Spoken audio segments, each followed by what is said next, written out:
صحیح حدیث ہے، آپ صلی اللہ علیہ وسلم سے پوچھا گیا افرأیت الحمو، یا رسول اللہ آپ دیور کے بارے میں حکم بتائیں، یعنی پردے سے متعلق۔ حمو عربی میں صرف دیور کو نہیں کہتے بلکہ شوہر کے جتنے بھی مرد رشتہ دار ہیں ان سب کو دیور کہا جاتا ہے، شوہر کا چچا، شوہر کا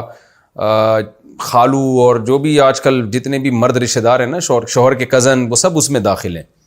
دیور سب سے پہلا مصداق ہے اس کا۔ تو نبی صلی اللہ علیہ وسلم نے فرمایا الحمو موت، حمو موت ہے۔ کیا مطلب؟ ہم سے جو دیور ہے اس سے پردے کا حکم اتنا ضروری ہے، یعنی اس سے احتیاط اتنی ضروری ہے جس سے جتنا موت سے بچنا ضروری ہے۔ آج ہمارے گھروں میں بھابھیوں کا دیور سے پردہ ہی ختم ہو گیا، جیٹھ سے پردہ ہی ختم ہو گیا، بالکل وہی ہندوانہ رسومات ہمارے گھر میں آ گئی ہیں، اور بہنوئی سے پردہ ختم ہو گیا، یعنی سالی کا بہنوئی سے پردہ ختم ہو گیا، بھابھی کا دیور سے پردہ ختم ہو گیا۔ تو یہ بالکل ناجائز ہے، حرام ہے۔ قرآن مجید نے جو رشتہ دار بیان کیے نا جن سے پردہ فرض ہے اور جن کے سامنے عورت زینت اختیار کر سکتی ہے، ان کی بڑی ڈیٹیل قرآن نے بیان کی ہے۔ سورہ حجاب میں بھی، سورہ نور میں بھی آپ اٹھا کے دیکھ لیں، اتنی ڈیٹیل سے اللہ نے حکام بیان کیے کہ عورت اپنے والد کے سامنے آ سکتی ہے، لا جناح علیہن فی آبائہن ولا ابنائہن، اپنے بیٹوں کے سامنے، بیٹوں کے اپنے جو ہے وہ دامادوں کے سامنے، پوری ڈیٹیل اللہ نے، بھتیجوں کے سامنے، بھانجوں کے سامنے۔ تو یہ ڈیٹیل اللہ نے اسی لیے بیان کی ہے کہ تاکہ عورت کو محرم رشتوں کا پتہ چل جائے، اور پتہ چل جائے کہ اس کے علاوہ سارے نامحرم ہیں۔ تو اس لیے اللہ کا واسطہ اپنے گھروں میں پردے کا نظام پیدا کریں۔ ہاں یہ ضرور ہے کہ یہ جو حدیث میں آتا ہے الحمو موت، دیور ایسے جیسے موت، تو اس کا مطلب یہ نہیں ہے کہ دیور سے بہت شدید پردہ کیا جائے کہ بالکل سر کے بال سے لے کے پاؤں کے ناخن تک، تو یہ مطلب نہیں ہے، کیونکہ جوائنٹ فیملی میں یہ ممکن نہیں ہے۔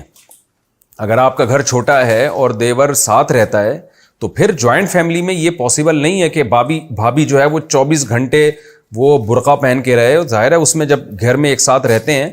تو اس طرح سے پردہ کرنا ناممکن ہوتا ہے۔ تو اس لیے اس میں فقہا نے قرآن و سنت ہی کو سامنے رکھ کر جو گنجائش دی ہے، وہ گنجائش یہ دی ہے کہ اگر بھابھی دیور کے ساتھ جوائنٹ فیملی میں رہتی ہے، جوائنٹ فیملی میں نہیں ہے پھر تو ایک الگ بات ہے، لیکن اگر جوائنٹ فیملی میں رہتی ہے تو پھر بھابھی کے لیے لازم نہیں ہے کہ وہ 24 گھنٹے وہ سر سے کے بال سے لے کے پاؤں کے ناخن تک اپنے آپ کو ڈھانک کے رکھے اور جو ہے وہ عبایا ہر وقت پہن کے رکھے، بلکہ اتنا پردہ کافی ہے کہ بھابھی صاحبہ ہر وقت، یعنی جب دیور گھر میں موجود ہوں تو سر پہ کوئی موٹی سی چادر رکھیں۔ دیور کا جب گزرنا ہو تو دیور صاحب کو چاہیے تھوڑا سا کھنکار دیں، ایسے کر دیں یا اطلاع دے دیں کہ میں آ گیا ہوں، تاکہ بھابھی صاحبہ اپنا تھوڑا سا گھونگٹ جو ہے وہ چہرے کے آگے کر دیں اور دیور صاحب گزر جائیں وہاں سے۔ تو اتنا پردہ کافی ہے۔ پھر بھی نہ چاہتے ہوئے بھی اگر غلطی سے دیور کی نظر بھابھی کے چہرے پہ پڑ جاتی ہے یا کبھی آمنا سامنا ہو جاتا ہے تو وہ اللہ کی طرف سے معاف ہے۔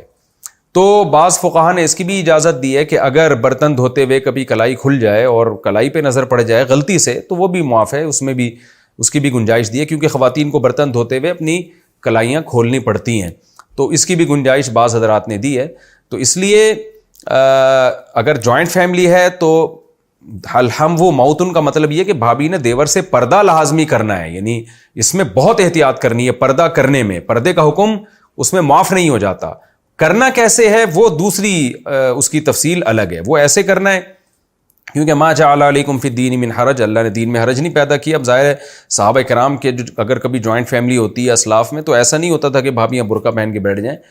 تو اس میں پھر یہی ہے کہ وہ پراپر طریقے سے پردہ کر لے، سر پہ چادر رکھ لے، اور دیور نے گزرنا ہے، جیٹھ نے گزرنا ہے، تھوڑا سا کھنکار لیں اور یہ تھوڑا سا گھونگٹ آگے کیا، وہ گزر گئے اپنا کام جو بھی ہے۔ اور اگر کبھی جیسے سفر سے آئے دیور صاحب کو کھانا وانا رکھنا ہے سامنے، دیور کی اپنی وائف موجود نہیں ہے یا وہ کما رہا ہے، تو بھابھی تھوڑی احتیاط کے ساتھ جو ہے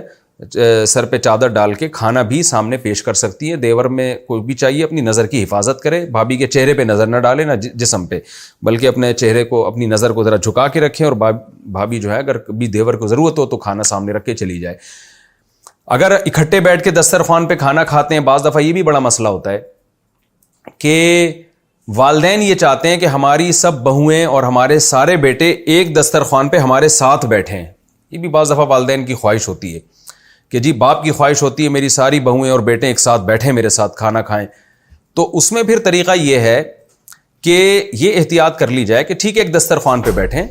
لیکن یہ احتیاط کر لی جائے کہ بھابھی کے سامنے دیور نہ بیٹھے یا جیٹھ نہ بیٹھے، بلکہ جس رو میں بھابھی بیٹھ کے کھا رہی ہے اسی رو میں فاصلے کے ساتھ دیور بیٹھ سکتا ہے، تاکہ دونوں کی ایک دوسرے کے چہرے پہ نظر نہ پڑے۔ تو یہ احتیاط بہرحال ضروری ہے۔ اگر آپ اتنی بھی احتیاط نہیں کرتے نا تو اس کا مطلب آپ کو اسلام کے حکام کی کوئی ویلیو نہیں ہے۔ لبرل لوگ تو اسلام کے ان حکام کا مذاق اڑاتے ہیں، کیا پردہ وردہ، اصل میں تو دل صاف ہونا چاہیے۔ لیکن ذرا گھروں کے حالات جا کے دیکھیں لبرل لوگوں کے، میں سب کو کے بارے میں بدگمان نہیں کر رہا، لیکن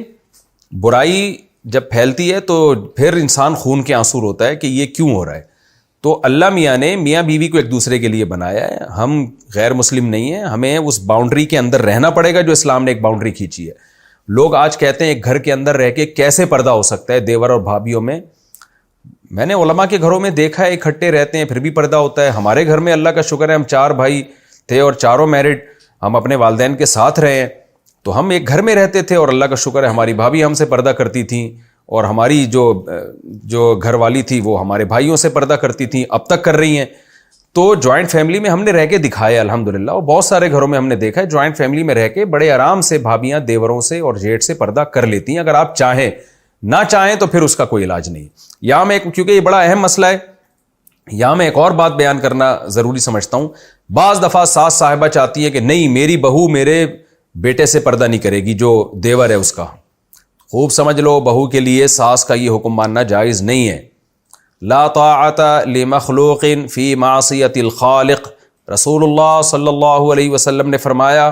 اللہ کی نافرمانی میں مخلوق کی اطاعت جائز نہیں ہے۔ عورت کے لیے اس موقع پہ اپنے شوہر کی بات ماننا جائز نہیں ہے، تو ساس کی بات ماننا کیسے جائز ہو گیا؟ تو ساسوں سے بھی میں درخواست کرتا ہوں کہ آپ اپنی بہوؤں کو اللہ اس کے رسول کے احکام کا باغی نہ بنائیں بلکہ احکام کا پابند بنائیں۔ اگر آپ کی بہو آپ کے بیٹے سے جو اس کا جیٹھ یا دیور ہے اس سے پردہ کر رہی ہے تو آپ تعریف کریں، ماشاءاللہ اللہ نے مجھے بڑی نیک بہو دی ہے جو پردے دار ہے۔ اس میں آپ یہ نہ کریں کہ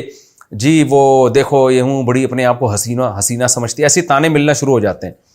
بعض دفعہ دیور اور جیٹھ کی طرف سے بھابھیوں کو تانے ملتے ہیں،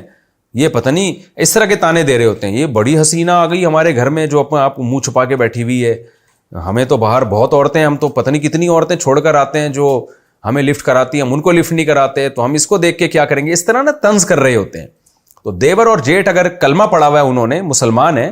تو آپ کی بھابھی اگر آپ سے پردہ کر رہی ہے تو آپ تعریف کریں، ماشاءاللہ جی اللہ نے ہمیں بڑی نیک بھابھی دی ہے جو ہم سے پردہ کرتی ہیں، تو اس پہ اللہ کا شکر ادا کریں۔ تو اس لیے ساس سسر ان کو بھی میں اللہ اس کے رسول کا حکم پہنچا رہا ہوں کہ اگر آپ کی بہو آپ کے دیگر بیٹوں سے پردہ کرتی ہے شکر ادا کریں۔ دیور اور جیٹھ سے بھی میں گزارش کر رہا ہوں کہ میں کون ہوتا ہوں، اللہ اس کے رسول کا آرڈر سنا رہا ہوں آپ کو کہ اگر آپ کی بھابھی آپ سے پردہ کرتی ہے خوشی منائیں اس پہ کہ اللہ نے ہمیں نیک بھابھی دی ہے، اس سے ہمارے گھر کا ماحول ٹھیک ہوگا۔ اور بھابھیوں سے بھی میں ایک بات کہتا ہوں کہ آپ پردے کے نام پہ یہ نہ کریں کہ اپاہج بن کے کمرے میں بند ہو کے بیٹھ جائیں اور کام کاج میں ہاتھ بٹانا ہی چھوڑ دیں۔ یہ بھی شکایتیں آتی ہیں کہ جی چونکہ خاتون صاحبہ پردہ کر رہی ہیں دیور اور جیٹھ سے، لہذا انہوں نے کمرہ بند کے اندر کنڈی لگا کے بیٹھ گئی اور پتہ نہیں کہاں غائب ہو گئی ہیں وہ۔ کسی کام میں اجتماعی دعوت ہو رہی ہے، بھائی سب بھابیاں ہاتھ بٹا رہی ہیں تو آپ بھی ہاتھ بٹائیں، ساری بہویں آ رہی ہیں کام کر رہی ہیں تو آپ بھی کام کرنی، جی میں تو پردہ کرتی ہوں۔ تو پردے کو آپ کام میں رکاوٹ نہ سمجھیں، کام سارے کرنے آپ نے، گھر کے اجتماعی کاموں میں سب مل جل کے کام کرتے ہیں۔ تو آپ کچن میں جائیں، کچن میں دیور گھستے ہیں تو پھر غلط ہے، پھر آپ کا حق ہے کہ آپ کنڈی لگا کے آپ کچن میں بیٹھ جائیں، سوری کچن میں نہیں اپنے کمرے میں بیٹھ جائیں۔ تو لیکن اگر ایسا نہیں ہے، دیور اور جیٹھ تھوڑا سا نظروں کا خیال کرتے ہیں، اب تو آپ کی ذمہ داری ہے کہ آپ کچن میں جائیں، ساری بہوؤں کے ساتھ مل کے آپ بھی کام کرائیں۔ پہلے زمانے میں آبادی ہوتی تھی، بچے ہوتے تھے، بہویں بھی ہوتی تھیں، اب تو ایک آدھی بہو ہوتی ہے ہر گھر میں، وہ ساری رونقیں ہی ختم ہوگی۔ فیملی پلاننگ والوں نے تو پورا خاندانی نظام کا ہی بیڑا غرق کر دیا۔ تو لیکن بہرحال اگر 2-4 بہویں ہیں تو آپ بھی ان سب کے ساتھ مل کے کام کاج کروائیں، اور جو ہے تو میں نے بتایا کہ سر پہ چادر رکھنے کا اہتمام کریں اور دیور کے سامنے چہرہ کھول کے نہ بیٹھیں۔ تو نہ پردے کو کام میں رکاوٹ سمجھیں اور نہ کاموں کو پردے میں رکاوٹ سمجھیں، اس طرح سے شریعت کا حکم پہ بھی عمل ہو جائے گا اور ہمارا گھریلو جو نظام ہے وہ بھی انشاءاللہ باقی رہے گا۔ پھر بھی اگر دیور خیال نہیں کرتا یا جیٹھ صاحب خیال نہیں کرتے اور بھابھی کے ان کو پتہ ہے کہ بھابھی پردہ کر رہی ہے پھر بھی سامنے آ کے زبردستی بیٹھتے ہیں یا اس پہ ناراضی کا اظہار کرتے ہیں، چڑھتے ہیں، تو پھر شوہر پر واجب ہے کہ وہ اپنی بیوی کو الگ گھر لے کے دے، پھر وہ جوائنٹ فیملی میں اپنی بیوی کو نہیں رکھ سکتا، رکھے گا گناہگار ہوگا۔